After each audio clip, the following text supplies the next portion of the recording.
Hello and welcome everyone. In today's video we are going to talk about source C, that is given in a bracket, that what Independence Day pledge Jawaharlal Nehru had taken on 26 January 1930.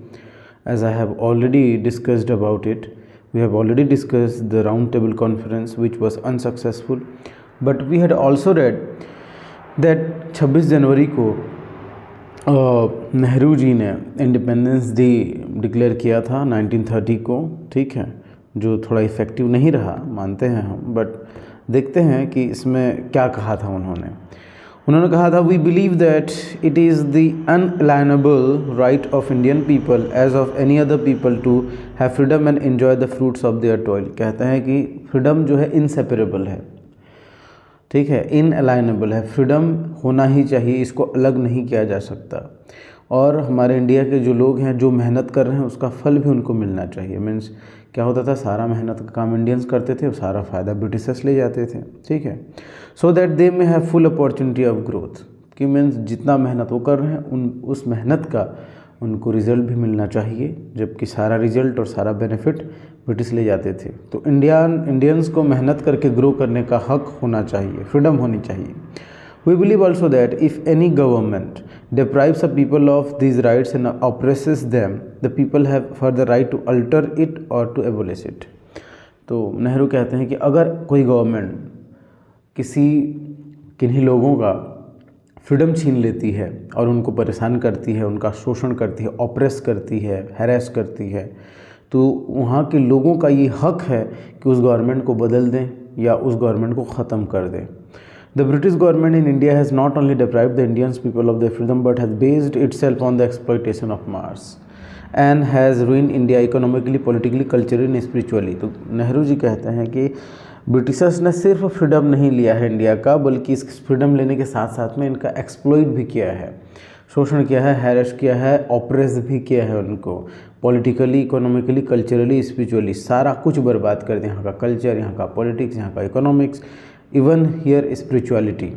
We believe therefore that the India must sever the British connection and पूर्ण Swaraj and complete independence। तो नेहरू जी कहते हैं कि India को खड़ा होना पड़ेगा और अपनी पूरी आज़ादी लेनी पड़ेगी इनसे, मांगनी पड़ेगी इनसे, ठीक है। देखते हैं, this was the view given by Jawaharlal Nehru and he had taken this pledge on 26 Jan 1930। अब देखते हैं सोर्स बॉक्स में एक और है, बॉक्स 1 में क्या लिखा है, what is written in box 1।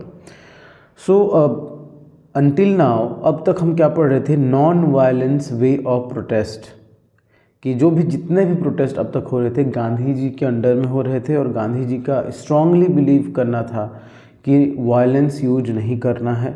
But हमारे पास एक और ग्रुप ऑफ पीपल थे जो अलग सोचते थे, जिनका सोच विचार, जिनका आइडियोलॉजी, जिनका थॉट प्रोसेस डिफरेंट था।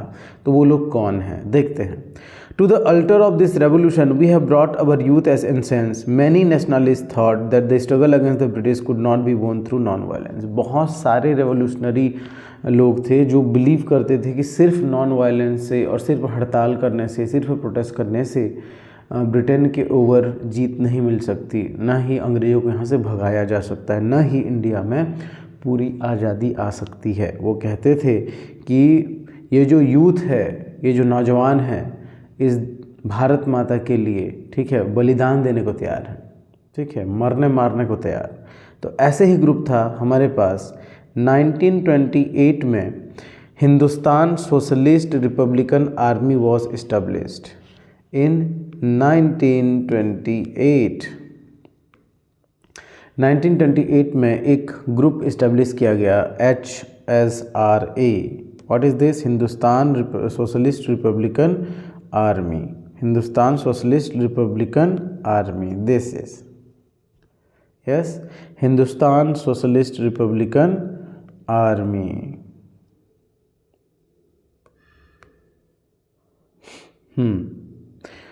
So where it was founded in Feroz Shah Kotla ground in Delhi. Feroz Shah Kotla cricket का मैदान हुआ करता है, अभी भी है, तो उसी ग्राउंड में उन्होंने क्या किया, Hindustan socialist Republic army establish किया। और इस ग्रुप के लीडर कौन कौन थे? भगत सिंह, जतिन दास और अजय घोष। और ये लोग रेवोल्यूशन में बिलीव करते थे। रेवोल्यूशन कैसे? वायलेंट वे ऑफ रेवोल्यूशन, पूरा गांधी से अपोजिट, पूरा गांधी जी से अपोजिट। गांधी जी कहते हैं कि बिल्कुल भी हमको क्या यूज नहीं करना है, वायलेंस। बट ये लोग कहते थे कि बिना वायलेंस के आज़ादी मिलेगी नहीं, बस जाके बोलने से कोई आज़ादी दे देगा, ये मानना था इनका। In a series of dramatic actions in different parts of India, HSRA targeted some of the symbols British power. तो ब्रिटिश लोगों को अटैक करते थे, ब्रिटेन के पावरफुल ऑफिसर्स को ये लोग टारगेट करते थे। ये HSRA की जो आर्मी थी, जैसे कि हिंदुस्तान सोशलिस्ट रिपब्लिक आर्मी के जो वॉलंटियर्स थे, जो लोग थे। In April 1920 Bhagat Singh and Batukeshwar Dutt, remember this name, Bhagat Singh and Batukeshwar Dutt threw bomb on legislative assembly. Parliament में उस टाइम के लेजिस्लेटिव असेंबली में उन्होंने बम फेंक दिया और उस ट्रेन को भी उड़ाने की कोशिश की जिसमें लॉर्ड इरविन जा रहे थे। In the same year there was an attempt to blow up the train, Lord Irwin was travelling. ठीक है, तो इन्होंने वायलेंट वे ऑफ प्रोटेस्ट चुना, मतलब गांधी जी से पूरा अपोजिट थे, इन्होंने वायलेंट वे ऑफ प्रोटेस्ट को चुना। लॉर्ड इरविन जिस ट्रेन में जा रहे थे उसको उड़ा देने की कोशिश की, बटुकेश्वर दत्त और भगत सिंह ने लेजिस्लेटिव असेंबली में बम फेंक दिया था। ठीक है, and Bhagat Singh was 23rd when he was tried and executed by colonial government. During his trial, Bhagat Singh stated that he did not wish to glorify the cult of bomb and pistol but wanted to revolution in society. तो भगत सिंह 23 साल की उम्र थी उनकी जब वो पकड़े गए और उनको फांसी दे दी गई। ठीक है, गवर्नमेंट के द्वारा फांसी दे दी गई उनको।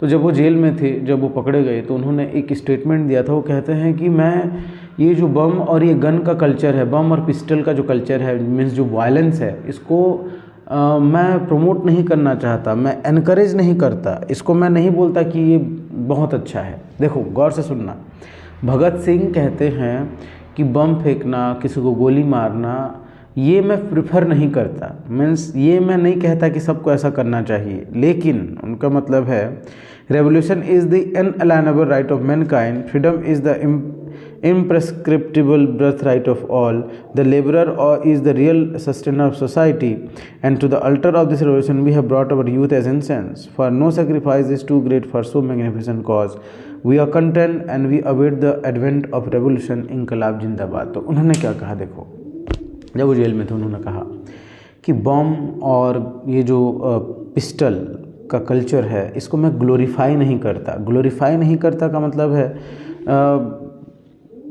ये एनकरेजमेंट नहीं है, ये मैं नहीं कहता कि ऐसा ही करना चाहिए। मीन्स वो कहते हैं कि बम और पिस्टल चलाना, बम फेंकना, ये मेरा चॉइस नहीं है, ये मेरी मजबूरी है। इनडायरेक्टली वो यही कहना चाहते थे, this is not my choice, ये मेरी मजबूरी है। क्योंकि प्यार से बोलने से, आराम से बोल बोल के 200 साल हो गए, आज़ादी मिली क्या? नहीं मिली। ठीक है, तो उनका कहना था कि I don't glorify this, but he says revolution is inalienable right of mankind. Means revolution करना, विरोध करना किसी चीज़ का, ये तो सब इंसान का अधिकार है, और जो फ्रीडम है वो बर्थ राइट है जिसको सेपरेट नहीं कर सकते। आज़ादी कोई छीन ही नहीं सकता, क्योंकि इंसान पैदाइशी या जन्म से आज़ाद होता है। तो इस आज़ादी को पाने के लिए हम अपनी जान देने के लिए भी तैयार हैं। ठीक है, और इस आज़ादी के लिए जान देना सौभाग्य की बात है, क्योंकि ये आज़ादी जो है अनमोल है, इसका कोई मोल नहीं है। ठीक है, वो कहते हैं कि इसके लिए सेक्रीफाइस करना बहुत छोटी बात है। मीन्स हम अपनी जान भी दे दें तब भी ये बहुत छोटी चीज़ है, आज़ादी बहुत बड़ी चीज़ होती है।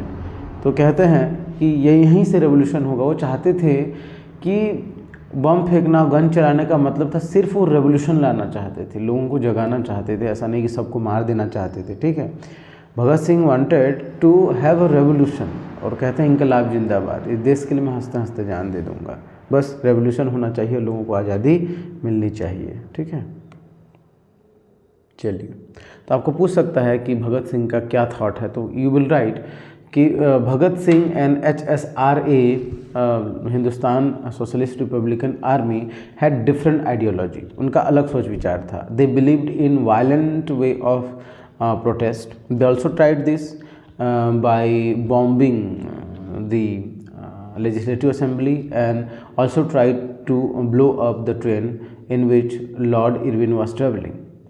And Bhagat Singh, he says that violence and bomb and gun, I don't glorify this, but we are forced to do this. He says freedom is birthright and revolution is inseparable. It cannot be separate. And he did all the things, means bombing and taking the violent way of protest, just wanted to bring the revolution in society. He says Inqilab Jindabad. Okay, this was what at that time different people were thinking. Okay, now the very important factor that we are going to discuss is how different people saw the movement with different aims and meaning of Swaraj. तो अभी हमने सबसे पहले पढ़ा था non cooperation movement, फिर हमने पढ़ा सिविल डिसोबीडियंस मूवमेंट। अब देखेंगे कि इस सिविल डिसोबीडियंस मूवमेंट को दूसरे लोगों ने कैसे दूसरा मीनिंग निकाला। कह सकते हैं हर ग्रुप के लिए आज़ादी या स्वराज का मतलब दूसरा था। हर ग्रुप ने, हर कम्युनिटी ने इस सिविल डिसोबीडियंस मूवमेंट को डिफरेंट समझा और डिफरेंट रीज़न की वजह से पार्टिसिपेट भी किया। चलो देखते हैं what are those differences. So rich peasants, जो अमीर किसान थे, ठीक है, अमीर किसान थे, वो क्यों पार्टिसिपेट किए थे? ठीक है जी, देखेंगे अभी कि जो अमीर किसान थे इन्होंने पार्टिसिपेट इस मूवमेंट में क्यों किया था, उनका क्या रीज़न था इस मूवमेंट में पार्टिसिपेट करने का। तो very first reason that we are discussing is rich peasants group like Patidars of Gujarat, ये नाम याद रखना पड़ेगा, वो Patidars of Gujarat, Jats of Uttar Pradesh actively participated in this movement. इस मूवमेंट में बहुत बढ़ चढ़ कर हिस्सा लिया, अच्छे से पार्टिसिपेट किया। और उनके पार्टिसिपेट करने का क्या रीज़न था, what was the reason behind there participation? They were the producer of commercial crops and saw a hard time because of economic depression.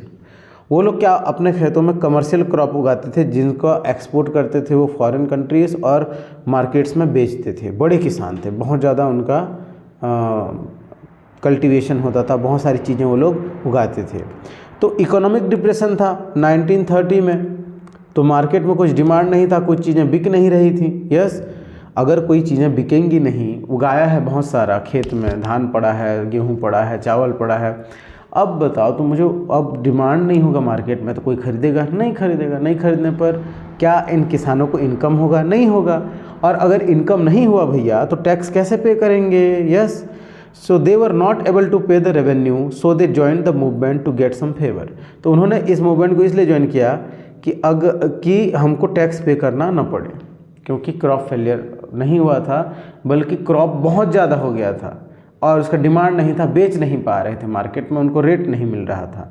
तो उन्होंने इस मूवमेंट को ज्वाइन किया ताकि अगर यहाँ से अंग्रेज चले गए, ठीक है, यहाँ से अंग्रेज चले गए तो उनको जो रेवेन्यू है, जो टैक्स है, पे करना नहीं पड़ेगा, उनको टैक्स पे करना नहीं पड़ेगा। ठीक है, चलो देखते हैं। For them Swaraj was fight against this high revenue. उनके लिए स्वराज का मतलब इस हाई टैक्स से बचना था। जो टैक्स गवर्नमेंट लेती थी उस टैक्स से बचना ही उनके लिए स्वतंत्रता थी। तो स्वराज का मतलब रिच पीसेंट्स के लिए टैक्स पे न करना था या फिर इस टैक्स को पे करने से आज़ादी मिलना था। मीन स्वराज का मतलब इनके लिए था कि उनको टैक्स पे नहीं करना है। They were deeply disappointed when the movement was called off in 1931। और उन लोगों को बहुत बुरा लगा जब 1931 में ये मूवमेंट बंद कर दिया गया। Gandhi ji round table conference में गए थे, याद करो, ठीक है। सो जब ये 1931 में बंद हो गया तो वो बहुत डिसअपॉइंटेड थे क्योंकि उनको कुछ फ़ायदा नहीं हुआ। वो लोग अपने फ़ायदे के लिए इस मूवमेंट में आए थे और उनका फ़ायदा क्या था कि उनको टैक्स पे करना न पड़े, यही तो उनका एम था, ठीक है। तो वो पूरा नहीं हुआ क्योंकि Gandhi ji round table conference में जाने से मान गए 1931 में। So they were deeply disappointed when the movement was called off in 1931। Many of them refuse to participate when the movement was restarted. So बहुत सारे लोग जो थे नेक्स्ट टाइम पार्टिसिपेट करने से मना कर दिया इस मूवमेंट में। क्यों? क्योंकि 1931 में ये बंद कर दिया गया था। जब गांधी जी वापस आए वहाँ से तो 1932 में फिर से स्टार्ट करने की कोशिश की मूवमेंट को, but this time these rich peasants were not supporting this movement, they did not participate properly in this movement. तो रिवाइज कर लेते हैं। देखो, बड़े बड़े किसान थे, उत्तर प्रदेश के जट्स और गुजरात के पाटीदार्स, ठीक है, पहला पॉइंट। दूसरा, वो कमर्शियल क्रॉप्स उगाते थे जिनको मार्केट में बेचकर वो बहुत सारा इनकम होता था उनका। तो 1930s में मार्केट डाउन हो गया, डिमांड नहीं था, तो वो अपना सामान मार्केट में बेच नहीं सके और नहीं बेचने की वजह से उनका इनकम ख़त्म हो गया, उनका इनकम नहीं आ रहा था। तो अब इनकम आए या ना आए, गवर्नमेंट को तो टैक्स पे करना है। तो उन्होंने क्या किया, इसलिए इन्होंने गांधी जी का साथ दिया, इस मूवमेंट का साथ दिया, सिविल डिसोबीडियंस मूवमेंट का, ताकि उनको क्या हो, टैक्स पे करना ना पड़े। तो उनके लिए आज़ादी का मतलब था टैक्स पे न करना, या फिर टैक्स पे करने से मुक्ति मिल जाना, आज़ादी मिल जाना। फ्रीडम टू नॉट पे the tax, that was there meaning of freedom. उनके लिए आज़ादी का मतलब टैक्स पे नहीं करना था। लेकिन वो लोग बहुत ज़्यादा डिसअपॉइंटेड हुए 1931 में, जब ये मूवमेंट बंद कर दिया गांधी जी के द्वारा। तो गांधी जी जब फिर से, ठीक है, 1932 में स्टार्ट किया गांधी जी ने, again same civil disobedient movement, once again ही ट्राइड टू स्टार्ट। लेकिन इस समय अब की बार वो भरोसा खो चुके थे। जो अमीर किसान थे, रिच पेशेंट्स, वो लोगों ने सपोर्ट नहीं किया इस मूवमेंट का जब ये मूवमेंट फिर से स्टार्ट हुआ, ठीक है। ये था अमीर किसानों का रिएक्शन। अब देखेंगे गरीब किसानों का reaction. These were small patients who had rented land from landlords. ये छोटे छोटे किसान थे, ठीक है, छोटे किसान, पुअर पेशेंट्स। छोटे छोटे किसान क्या करते हैं, अमीर लैंडलॉर्ड से ज़मीन किराए पे लेते हैं, किराए पे लेते थे लैंड को। दे were not able to pay the revenue because of the economic depression. तो बड़े किसान पे नहीं कर पा रहे थे, ठीक है जी, बड़े किसान पे नहीं कर पा रहे थे टैक्स, क्योंकि आर्थिक मंदी थी, इकोनॉमिक डिप्रेशन था 1930s का। दे supported the movement and joined several socialist and communist groups. उन्होंने सपोर्ट करने की कोशिश किया और बहुत सारे ग्रुप्स को भी ज्वाइन किया। लिसन केयरफुली, ये छोटे किसान थे, बहुत सारे ग्रुप्स को ज्वाइन भी किया और इस मूवमेंट को सपोर्ट भी किया। और वो क्या चाहते थे इसके बदले, उनके लिए था कि पूरा पूरा छूट मिल जाए, मीन्स टैक्स पे करना ही ना पड़े, complete and full discount, not to pay the tax, बिल्कुल डिस्काउंट मिले और टैक्स पे करना ही ना पड़े। They wanted complete remission of tax. Complete remission means बिल्कुल भी टैक्स पे करना ना पड़े उनको, ठीक है जी। लेकिन कांग्रेस ने उनका सपोर्ट नहीं किया। क्यों सपोर्ट नहीं किया, क्योंकि वो रिच किसान, रिच पेशेंट्स और लैंडलॉर्ड्स को ऑफेंड नहीं करना चाहते थे या उनको नाराज नहीं करना चाहते थे, ठीक है। So relationship of Congress and poor peasant was uncertain. तो रिलेशनशिप किसानों का, गरीब किसानों का रिलेशन और कांग्रेस का रिलेशन कुछ ठीक नहीं था, ठीक है। चलो देखते हैं। अब तुमको पूछा जाएगा कि कांग्रेस ने गरीब किसानों का सपोर्ट क्यों नहीं किया। तो अगर आपको फ्यूडलिज्म याद हो पिछले चैप्टर का, जहाँ पे क्या होता है, एक अमीर लैंडलॉर्ड, जमींदार या किसान गरीब किसानों को किराए पे देता है अपना खेत, और वो गरीब किसान या जो लेबर होते हैं वो लोग फिर उस खेती को करके टैक्स पे करते हैं, ठीक है। तो अब मेरा देखो यहाँ पे ये है rich patient and landlords.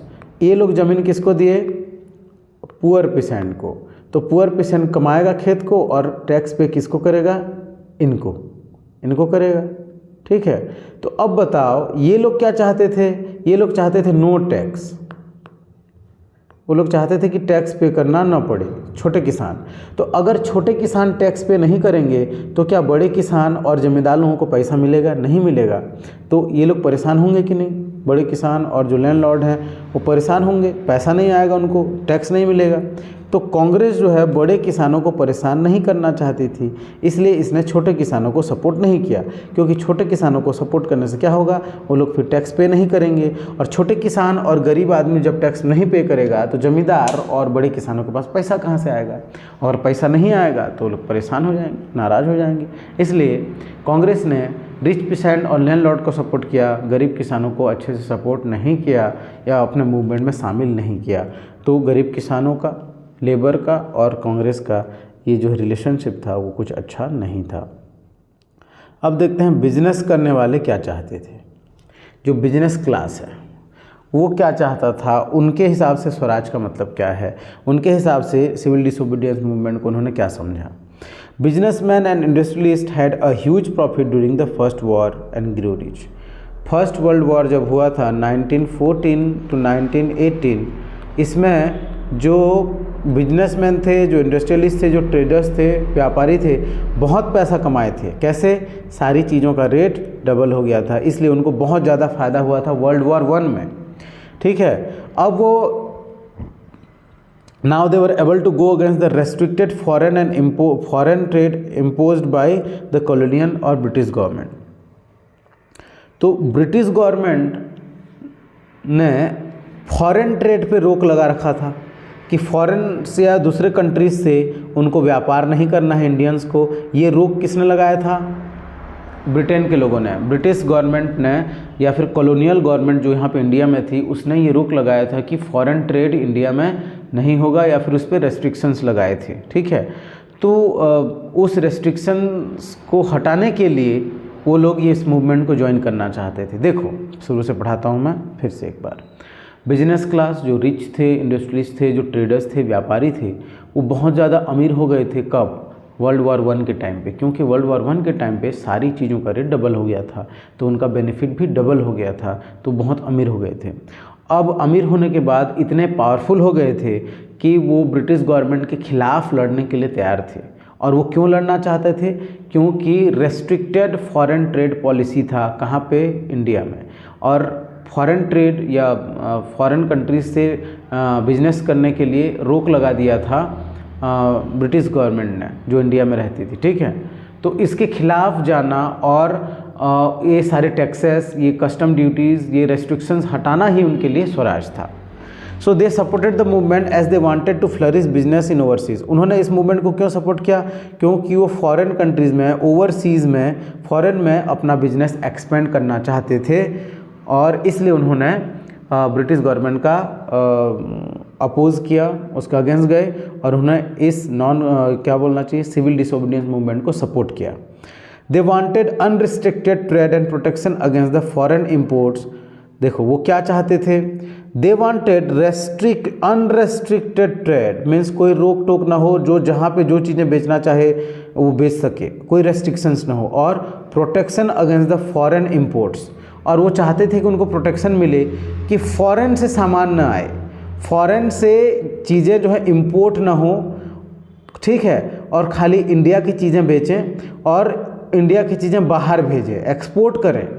India की जो चीज़ें हैं उसको एक्सपोर्ट करें फॉरेन में और पैसा कमाएं, लेकिन फॉरेन से कोई सामान इंडिया में इंपोर्ट होकर नहीं आना चाहिए और इंपोर्ट नहीं होना चाहिए, क्योंकि इंपोर्ट होगा, फॉरेन की चीज़ यहाँ पे बेची जाएंगी तो उनको क्या फ़ायदा होगा? जो इंडिया के ट्रेडर्स हैं, इंडिया के जो व्यापारी हैं, उनको फ़ायदा नहीं होने वाला था। ठीक है, इसलिए उन्होंने क्या मांगा, क्या डिमांड किया?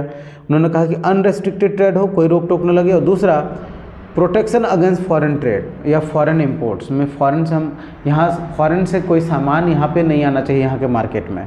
सो they wanted such a rupee sterling exchange and they would discourage foreign imports. तो चाहते थे कि जो रूपी स्टर्लिंग एक्सचेंज है, स्टर्लिंग मीन्स दैट ब्रिटेन का करेंसी है, स्टर्लिंग पाउंड स्टर्लिंग। ठीक है, और रुपया इंडिया का करेंसी है। तो देखो यहाँ पे क्या होता है, जैसे डॉलर है, $1 का मतलब इंडिया में अराउंड 70-75 रुपीज़ है। ट्राई टू अंडरस्टैंड, 70-75 रुपीज़ है इंडिया में $1 का मतलब।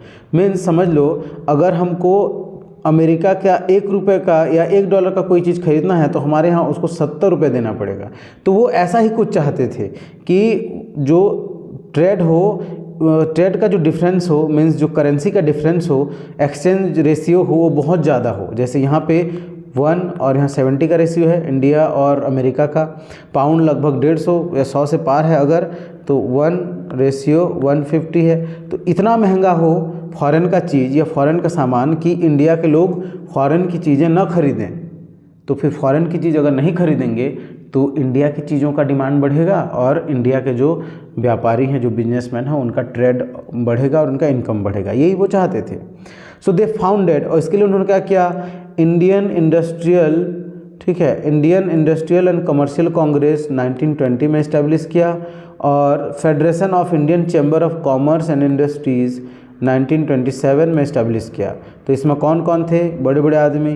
पुरुषोत्तम दास ठाकुरदास, जी.डी. बिरला, ये लोग थे, और इन लोगों ने इस सिविल डिसोबीडियंस मूवमेंट को सपोर्ट किया। ठीक है, सपोर्ट इसलिए किया क्या कि ताकि उनको फ़ायदा हो। They financially supported the movement to boycott the programme. उन्होंने फाइनेंशियली भी सपोर्ट किया कि फॉरेन की चीज़ों को जला दिया जाए, फॉरेन की चीज़ों को हटा दिया जाए और इंडियन चीज़ों को यूज किया जाए। लेकिन क्या हुआ? After the round table conference, failure of round table conference, businessman were no longer interested in the movement. तो वही हुआ जब गांधी जी ने कॉल्ड ऑफ कर दिया इस मूवमेंट को 1931 में, तो वो लोग भी अब इंटरेस्ट नहीं लिए जब ये फिर से चालू हुआ। They fear that long disturb business and growing influence of younger socialist in Congress. तो उनको डर था, उनको डर क्या किस बात का था कि ज़्यादा दिन तक अगर बिजनेस बंद रखेंगे, फॉरेन से ट्रेड नहीं करेंगे, फॉरेन की चीज़ें नहीं मंगाएंगे या फिर बायकॉट करेंगे फॉरेन की चीज़ें, तो ज़्यादा दिन बिजनेस चलेगा नहीं और उनको घाटा होगा। और दूसरा कि कांग्रेस के बीच में सोशलिस्ट कांग्रेस में जो यंगर सोशलिस्ट, जो यंग लोग थे, जैसे नेहरू थे, जवाहरलाल नेहरू और बोस, इनका जो पावर था, इनका जो इन्फ्लुएंस था कांग्रेस में बढ़ते जा रहा था। तो उनको डर था कि ये जो यंग लोग हैं बिजनेसमैन का सपोर्ट करेंगे कि नहीं करेंगे, तो इस बात का डर था उनको। तो फिर से रिवीजन करते हैं चलो इसका। बिजनेसमैन लोगों को क्या प्रॉब्लम था, उन्होंने क्यों इस मूवमेंट को ज्वाइन किया? तो जो रिच बिजनेसमैन थे, ठीक है, उन लोग बहुत ज़्यादा पैसा कमाए थे वर्ल्ड वॉर 1 के टाइम में, क्योंकि प्राइस डबल हो गया था। अब वो बहुत पावरफुल हो गए थे कि वो ब्रिटिश गवर्नमेंट के खिलाफ जा सकते थे, इसलिए उन्होंने किसको ज्वाइन किया? सिविल डिसोबीडियंस मूवमेंट को ज्वाइन किया। तो उन्होंने क्यों ज्वाइन किया? इसके 2 रीज़न हैं। पहला reason, they wanted to flourish their business overseas. अपना बिजनेस वो फॉरेन तक लेके जाना चाहते थे और पैसे बनाना चाहते थे, और वो चाहते थे कि इसमें कोई रेस्ट्रिक्शन ना हो, फॉरेन ट्रेड में कोई रेस्ट्रिक्शंस ना हो, ठीक है, और फॉरेन को हम सामान एक्सपोर्ट करें, लेकिन फॉरेन से सामान इंपोर्ट नहीं होना चाहिए, क्योंकि फॉरेन का सामान अगर मार्केट में बिकेगा तो फिर कहाँ से उन बिजनेसमैन को इनकम होगा। तो वो चाहते थे कि जो रुपया और स्टर्लिंग का रेशियो है, एक्सचेंज रेशियो है, बहुत ज़्यादा हो, मीन्स फॉरेन की चीज़ें बहुत महंगी हो इंडिया में, ताकि फॉरेन की चीज़ें लोग ना खरीदें, ठीक है। और इसके लिए उन्होंने Indian industrial commercial Congress 1920 establish किया। उन्होंने और क्या बनाया? Federation of Indian chamber of commerce and industries 1927 में इस्टेब्लिश किया। तो यहाँ पे कौन कौन थे इंडस्ट्रियलिस्ट जो बहुत फेमस थे? पुरुषोत्तम दास ठाकुरदास और जी.डी. बिरला। इन्होंने सिविल डिसोबीडियंस मूवमेंट को सपोर्ट किया, और उन्होंने इसको फाइनेंशियली भी सपोर्ट किया ताकि लोग बायकॉट करें फॉरेन की चीज़ें। लेकिन जब क्या हुआ, राउंड टेबल कॉन्फ्रेंस अनसक्सेसफुल रहा। गांधी जी जब लंदन से वापस आए राउंड टेबल कॉन्फ्रेंस के बाद, और उन्होंने 1931 में कॉल्ड ऑफ कर दिया था ऑलरेडी, इस मूवमेंट को हटा दिया था। तो जब उन्होंने, गांधी जी ने 1932 में इस मूवमेंट को जब से फ्री स्टार्ट किया, तो अभी बिजनेसमैन लोग कोई इंटरेस्ट नहीं दिखाए, बोले कि कभी भी बीच में बंद कर देते हो आप भाई, तो ये तो ठीक नहीं है। तो उन्होंने अब की बार सपोर्ट नहीं किया, क्योंकि एक बार सपोर्ट किया लेकिन गांधी जी बंद कर दिए थे मूवमेंट, तो फिर दोबारा उन्होंने सपोर्ट नहीं किया, ठीक है। अब देखते हैं इंडस्ट्रियल वर्कर्स, जो कारखानों में काम करते हैं, जो फैक्ट्रीज़ में काम करने वाले वर्कर्स थे, उन्होंने सिविल डिसोबीडियंस मूवमेंट को कैसे रिएक्ट किया, क्या उनका इन्फ्लुएंस रहा, क्या था। Industrial workers did not participate in the movement in large number. बहुत ज़्यादा नंबर में इंडस्ट्रियल वर्कर्स ने, ठीक है, इंडस्ट्रियल वर्कर्स ने इस मूवमेंट में पार्टिसिपेट नहीं किया था, और दे रिमेन अलूफ और uninterested because Congress supported industrialist and businessman. गौर से सुनना, ये जो लेबर थे, जो फैक्ट्रीज़ में काम करते थे, इन लोगों ने इस मूवमेंट में बहुत ज़्यादा पार्टिसिपेट नहीं किया। कहीं कहीं पे थोड़ा बहुत किया तो किया, नहीं तो बहुत ज़्यादा पार्टिसिपेशन इंडिया में नहीं हुआ। इसका रीज़न ये था कि Congress supported businessman and traders. अभी पढ़ा मैंने कि ट्रेडर्स को सपोर्ट करता था, ठीक है, कांग्रेस बिजनेसमैन को सपोर्ट करता था। तो बिजनेसमैन के यहाँ जो लेबर काम कर रहा है वो कांग्रेस के साथ आएगा क्या? नहीं आएगा, ठीक है। तो जो लेबर थे उन्होंने ठीक है, पार्टिसिपेट करने की कोशिश की, लेकिन अच्छे से पार्टिसिपेट नहीं किया। क्यों नहीं किया? They were not interested in this civil disobedient movement. क्यों? क्योंकि कांग्रेस ये मूवमेंट चला रही थी और कांग्रेस बिजनेसमैन और ट्रेडर्स को सपोर्ट करती थी। तो उनके लिए स्वराज क्या था? जो लेबर थे उनके लिए स्वराज था high wages and working condition, good working condition. तो गरीब जो लेबर थे, कारखाने में काम करते थे, उनके लिए आज़ादी का मतलब था, स्वराज का मतलब था, इंडिपेंडेंस का मतलब था अच्छा खासा मजदूरी मिलना, higher rates of wages, and दूसरा था गुड वर्किंग कंडीशन, मीन्स काम करने के लिए अच्छा जगह मिले, मीन्स हेल्दी रहें, घर वर मिले, फैसिलिटीज़ मिले, ये वो चाहते थे। गुड वर्किंग कंडीशन, अच्छा कंडीशन, अच्छे जगह में वो काम करें, साफ़ सुथरा हो, इंश्योरेंस हो, रहने को घर मिले। तो इतना डिटेल में नहीं लिखना है आपको सिर्फ जानना है कि गुड वर्किंग कंडीशन मिले उनको, और क्या मिले? अच्छा मजदूरी मिले, गुड रेट ऑफ वेज मिले, ठीक है, मजदूरी मिले अच्छा खासा, ठीक है। तो कुछ लोगों ने इसमें पार्टिसिपेट किया, जैसे नागपुर रीजन में, छोटा नागपुर के पास में लोग गांधी वाला टोपी पहनते थे, छोटा नागपुर के टीन मिल में, और एक थे रेलवे वर्कर्स 1931 में, डॉक वर्कर्स 1932 में प्रोटेस्ट किए, ठीक है। लेकिन कांग्रेस उनको अपने मूवमेंट में इंक्लूड नहीं की, क्योंकि उनको बिजनेसमैन को और इंडस्ट्रियलिस्ट को सपोर्ट करना था, क्योंकि वहीं से पैसा आता था, वहीं से उनको फाइनेंशियल सपोर्ट मिलता था। चलो इस पॉइंट को अच्छे से बात करते हैं, सीरियल वाइज यहाँ पे थोड़ा आगे पीछे हुआ है, चलो देखते हैं। कारखाने में काम करने वाले जो मजदूर थे, जो लेबर थे, जो इंडस्ट्रियल वर्कर थे, they did not participate well in this civil disobedience movement, और उन्होंने इसमें पार्टिसिपेट नहीं किया, उन्होंने इसमें इंटरेस्ट नहीं लिया, ठीक है।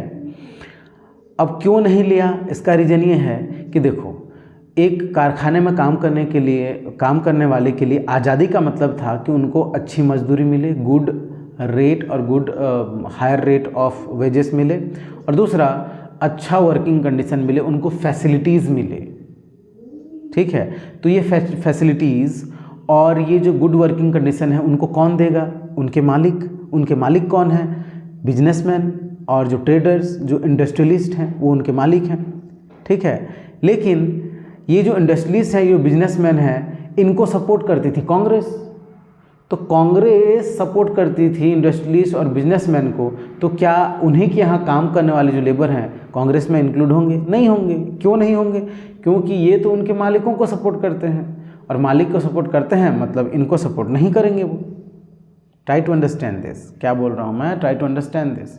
देखो, पहला है, उनके लिए, लेबर्स के लिए आज़ादी का मतलब था, इंडस्ट्रियल वर्कर्स के लिए आज़ादी का मतलब था अच्छा मजदूरी मिले और अच्छा वर्किंग कंडीशन मिले, और ये वर्किंग कंडीशन उनको कौन देगा? बिजनेसमैन और ट्रेडर्स देंगे, ठीक है। लेकिन इन ट्रेडर्स और बिजनेसमैन को सपोर्ट करती थी कांग्रेस, इसलिए कांग्रेस और इस सिविल डिसोबीडियंस मूवमेंट में जो इंडस्ट्रियल वर्कर्स थे इंटरेस्टेड नहीं थे। हाँ, कुछ जगह में क्या कहना चाहिए, उन्होंने पार्टिसिपेट किया, जैसे छोटा नागपुर रीजन में टीन मिल में लोगों ने गांधी कैप पहना और प्रोटेस्ट किया।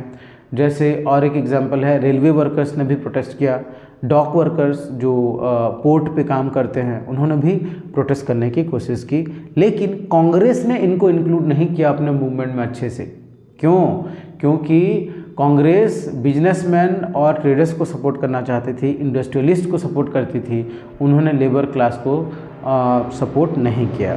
क्यों नहीं किया? क्योंकि इस मूवमेंट को चलाने के लिए बड़े बड़े व्यापारियों से, ट्रेडर्स से, बिजनेसमैन से कांग्रेस को फंडिंग आता था, पैसा मिलता था, ताकि ये मूवमेंट चल सके। इसलिए उन्होंने वर्किंग इंडस्ट्रियल वर्कर्स को उन्होंने सपोर्ट नहीं किया। ये था पॉइंट। अब देखते हैं विमेन का क्या रोल था इस मूवमेंट में। During the salt march large number of women had participated, बहुत ज़्यादा महिलाओं ने इस मूवमेंट में पार्टिसिपेट किया था सॉल्ट मार्च में। They march to the coastal Dandi, made the salt and distributed, उन्होंने दांडी तक गए चल के गांधी जी के साथ, कई महिलाएं भी गईं, ठीक है, और नमक बनाया और नमक बांटा वहाँ पे।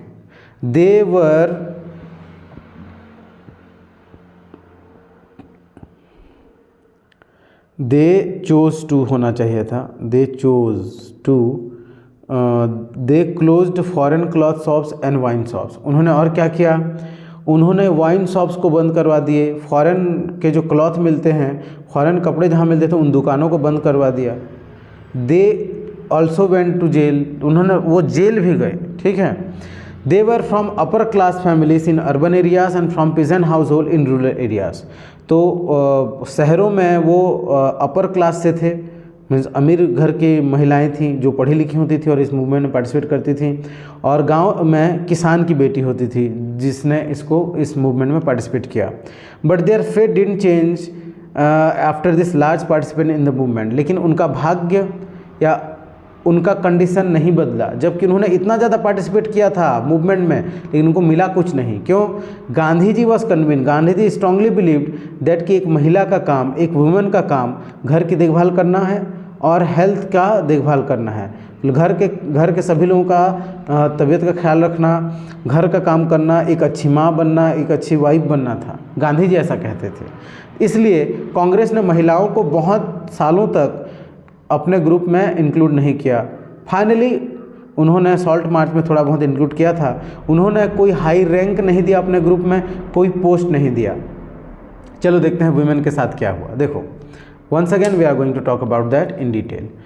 जो महिलाएं थी वो सॉल्ट मार्च में बढ़ चढ़कर हिस्सा लिया। बहुत सारी महिलाएं गांधी जी के साथ चल चल के गए, वहाँ पे दांडी गए, नमक बनाया और उसको डिस्ट्रीब्यूट भी किया। इसकी वजह से उनको जेल भी जाना पड़ा, जेल तक गई महिलाएं, ठीक है जी। और वो कौन महिलाएं होती थी? पढ़ी लिखी महिलाएं, शहर की अपर क्लास की पढ़ी लिखी महिलाएं, और गांव के किसानों की बेटियां जो थोड़ा बहुत पढ़े रहते थे, वो सब इस मूवमेंट में पार्टिसिपेट किया। जेल तक गए, लेकिन उनको फ़ायदा कुछ नहीं हुआ, उनका कंडीशन बिल्कुल चेंज नहीं हुआ। क्यों?